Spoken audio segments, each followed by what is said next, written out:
ada beberapa hal terkait dengan keimunologi dalam konteks agama Islam, islamisasi biologi. Menurut Anda gimana? Dari sisi untuk menjalani kehidupan biologi itu sebetulnya kan ilmu alam dasar ya. Ilmu alam itu kalau saya pahami ada empat ya: biologi, fisika, kimia, dan matematika. Jadi ilmu dasar itu lagi kembangkan menjadi ilmu kedokteran, teknologi, lalu termasuk informatika. Sekarang itu sebenarnya kan berinduk dari ilmu dasar. Karena itu menurut hemat saya umat Islam itu ya harus mempelajarinya itu. Di dalam Al-Quran kan banyak sinyal-sinyal yang mendorong kita untuk memahami alam. Yang di surat Ali Imran itu kan kita ini hendaknya memikirkan penciptaan langit dan bumi. Nah kalau begitu kan sebetulnya sudah biologi kan bagian daripada itu. Waya tafakkaru nabi wal samawati wal ardh gitu kan. Nah seperti itu. Bahkan di lebih khusus lagi di Quran itu kan juga ada ayat yang durunal ilal ibli kaifa kulikot wa ila samai kaifa kubiat dan seterusnya. Ini sesungguhnya adalah tantangan. Karena itu umat Islam sebagai bagian daripada melaksanakan agama ini harus dilakukan. Dan kalau dikaitkan dengan kehidupan mendatang ya, dunia mendatang ini kan sebenarnya kan dunia sains dan teknologi. Kalau dulu orang belajar agama itu ya belajar fikih, belajar tauhid, akhlak, tarikh, bahasa Arab. Maka ke depan ini kita mau tidak mau harus kita perluas wilayahnya. Harus belajar biologi, belajar fisika, belajar kimia, dan juga matematika. Kalau tetap pada berkumpul wilayah kajian Islam itu masih seperti yang saya katakan tadi, akan ketinggalan zaman. Nah itu menurut saya adalah seperti berarti ada kewajiban secara waktu air terkait dengan kajian-kajian biologi dalam Islam. Nah, kalau itu kita ngomong itu fardu ain, fardu kifayah gitu, nanti lalu orang bicara fardu ain itu adalah tentang sholat, puasa gitu kan, lalu seperti haji itu nanti ada orang yang kurang sepaham. Tetapi menurut iman saya kita tidak perlu nambah hukumnya seperti apa, tetapi ini adalah tuntutan zaman sebetulnya di tengah-tengah kemajuan dan kemodernan ini yang sebetulnya luar biasa yang juga harus dilakukan. Nah tentang nanti kalau orang sudah pintar di bidang MIPA, di bidang biologi itu kan bisa dijadikan dasar ya lewat penelitian itu. Bagaimana sekarang itu kita akan dengar ya di berbagai negara itu yang sudah maju. Kalau kita ingin makan daging itu kan, kita kan sudah bisa membuat daging sendiri tanpa pelihara ternak gitu kan. Bahkan itu rasanya itu juga bisa dibuat. Itu rasa daging kambing, rasa daging kerbau, itu rasa daging ayam. Bahkan kan juga sudah lebih modern lagi.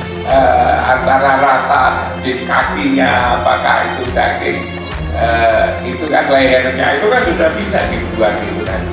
Nah kalau itu kita tidak lakukan kajian-kajian ini, itu kita nanti hanya menjadi konsumen. Nah, kita umat Islam itu juga harus menjadi produsen kan begitu.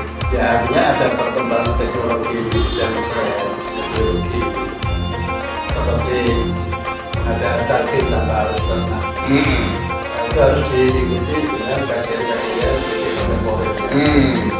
Masyarakat yakin betul kalau itu alam. Ya, Ya, benar sekali. Jadi umat Islam itu kan tidak boleh sembarang makanan. Tapi kan harus pilih. Umat Islam itu kan pilih yang halal dan yang baik, halalan thayyiban. Kalau saya tadi katakan ada teknologi seperti itu, kalau yang membuat itu sarjana Nabi Musa Kurisma biologi, itu kan luar biasa itu. Artinya kan dari sisi kehalalannya kan sudah dijamin. Dari kehalalannya kan sudah dijamin.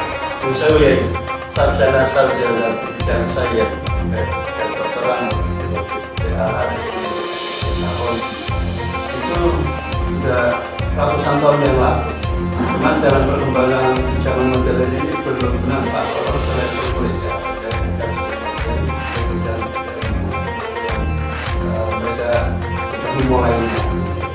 Apa ini ada kemunduran dari sisi SDM atau teknologi? Ya bisa jadi dari berbagai aspeknya sebetulnya. Bisa jadi satu generasi tatkala memahami Islam itu tidak dalam perspektif yang luas gitu kan. Karena apa? Karena Islam ini kan lalu berkembang ke berbagai penjuru dunia. Otomatis kan pesan-pesannya itu sama dengan aliran air itu kan. Mula-mula kan masih jernih, tapi makin ke jauh kan makin keruh.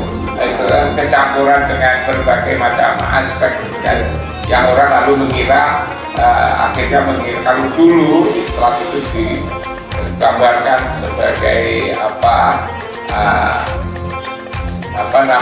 pesan-pesan keagamaannya itu luar biasa, tapi pada wilayah-wilayah tertentu agama hanya dimaknai pada wilayah-wilayah yang hanya ibadah misalnya. Ibadah pun ibadah yang makhluk itu. Lalu itu kan pemahaman seperti itu kan berdampak kepada masyarakatnya. Karena itulah maka dengan adanya Universitas Islam yang dimiliki oleh organisasi NU, Nahdlatul Ulama yang dulu NU itu hanya konsentrasi pada mengembangkan pesantren, yang sekarang sudah yang pesantrennya tetap dikembangkan tapi lalu ditambah lagi dengan universitas. Ini kan luar biasa, namanya universitas itu kan tidak terbatas jenis ilmunya, tapi kan menjadi sangat luas kayak ini. Nah inilah barangkali kalau panjenengan tadi mengatakan apa kemunduran itu ya silakan aja lah untuk gerak zaman. Tapi sekarang kita jangan lalu berpikir seperti dulu lalu menyesali keadaan. Kita harus bangkit sekarang. Fasilitas yang dimiliki oleh NU ini harus dimanfaatkan ya sebesar-besarnya agar melahirkan ilmuwan-ilmuwan Islam yang luar biasa di masa yang akan datang. Bukan lalu memposisikan diri di belakang. NU ini jangan memposisikan diri di belakang, tapi bersama-sama di depan itu dengan universitas ini. Tetapi peluang bahwa Unisma itu dari bisa untuk peradaban dunia ini kalau bisa muncul di dalam sains seperti biologi ini. Kalau menurut saya semua hal ya, misalnya dari sisi bagaimana konsep-konsep ekonominya, konsep-konsep pendidikannya, lalu juga di bidang MIPA-nya. Orang NU agar ahli di bidang matematika, orang NU ahli di bidang fisika, orang NU ahli di bidang kimia, NU di bidang biologi. Inilah yang sebetulnya sebagai bekal untuk membangun peradaban yang kita bentukkan. Pak Rektor selalu ngomong peradaban seperti itu. Nah ini kalau menurut saya, tetapi kita juga harus menghimbau kepada masyarakat luas, putra-putranya orang NU itu agar NU ke depan itu menjadi tetap maju, berkembang dan berwibawa disegani dan menjadi pelopor, jadi kekuatan obat. Maka para tokoh-tokoh NU juga harus peduli kepada Unisma ini, bahwa Unisma ini harus disokong ya, harus sanggah oleh kekuatan masyarakat NU sendiri, sehingga NU berkata kemajuan, berkata NU berkata berpikir kumpulan orang-orang yang berpikir besar gitu kan, baik di bidang ilmu maupun juga peradaban. Perubahan kolaborasi antar ilmu itu mempercepat sebetulnya meningkat masyarakat. Betul, jadi NU ini kan organisasi paling besar di seluruh dunia loh. Tidak ada di dunia ini organisasi yang anggotanya sebanyak NU di Indonesia ini. Hanya problemnya itu karena jumlahnya banyak, maka juga disangga oleh kekuatan-kekuatan yang luar biasa gitu, yang banyak. Dan di Indonesia ini kan dipelopori oleh UNISMA. Oleh UNISMA ini. Nah, UNISMA ini juga sudah berhasil kalau saya lihat itu. Misalnya sudah diakui oleh pemerintah sebagai perguruan tinggi unggul ya. Perguruan tinggi unggul itu artinya di dalamnya dosennya juga sudah banyak dan juga kualifikasinya sudah hebat, sarana prasarananya juga sudah mumpuni, dan itu lingkungan belajarnya juga bagus. Apalagi di UNISMA ini kan di samping pengembangan ilmu juga di pengembangan tradisi Islam, seperti misalnya ada pondoknya, ada juga pesantrennya di dalam kampus, ada tradisi bahwa jam-jam kerja mereka harus kerja keras, tapi ketika sholat gitu kan, maka harus datang ke masjid gitu kan. Mereka juga banyak yang menghafal Al-Quran, sehingga dari sini sebetulnya itulah bibit-bibit untuk membangun peradaban baru di masa depan gitu kan. Menurut hemat saya seperti itu. Yang terakhir momen Ramadan saat ini, kira-kira capaian untuk menjadikan manusia bertakwa melalui keilmuan biologi supaya setiap jasmani rohani dalam apa puasa ini sebetulnya kalau mengikuti Al-Quran surat Al-Baqarah 183 itu untuk menjadikan orang bertakwa sebetulnya. Orang bertakwa itu siapa? Orang bertakwa itu adalah orang yang antara apa yang ada di dalam hati, apa yang diomongkan, apa yang dilakukan itu selaras. Itu kan kita menyatukan antara apa yang di hati, apa yang diomongkan, apa yang dilakukan kan berbeda-beda. Menyatukan ini aja kan. Nah kalau dari itu jangan dikira-kira, itu juga berat itu sebetulnya, tapi hasilnya adalah indah. Plus mengikuti Rasulullah. Orang bertakwa itu selaras antara apa yang ada di dalam hati, apa yang diucapkan, apa yang dilakukan, semua mengikuti Rasulullah. Apa yang diikuti? Sifat-sifatnya. Sidik, amanah, tablet, dan fatonah kan? Sidik selalu benar, liburan juga benar nanti kan. Amanah, bisa dipercaya. Itu kan, tablet, selalu kontak komunikasi dengan Allah dan Rasulnya. Yang fatonah, cerdas. Nah, membantu manusia seperti inilah tidak bisa kalau hanya sekedar kuliah-kuliah bebas, tetapi itu harus lewat sebuah aktivitas. Satu diantaranya adalah puasa ini. Jadi kaitannya seperti itu sebetulnya. Jadi saya rasa mungkin perlu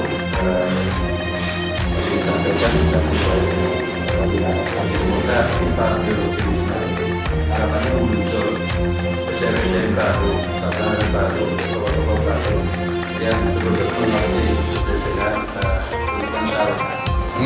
Kemudian menjadi contoh, beneran contoh setidaknya di lingkungan Nahdlatul Ulama sebagai organisasi Islam paling besar di seluruh dunia. Dan dari situ saya lihat itu ada tradisinya, tidak meninggalkan tradisi pesantren, tradisi sholat berjamaah, tradisi istighosa kan gitu kan, di dalam itu kajian-kajian halaqah itu, sehingga sebetulnya apa yang didapat di pesantren masih didapatkan di Unisma, lalu di Unisma juga diperoleh kegiatan-kegiatan yang bisa dijadikan bekal untuk menambah masa depan di zaman modern. Saya kira saya kira Pak Saiful itu bisa menjadi contoh ya, dan itu harus kita gerakan secara terus-menerus agar umat Islam itu menjadi yang terbaik. Lalu sampai mengatakan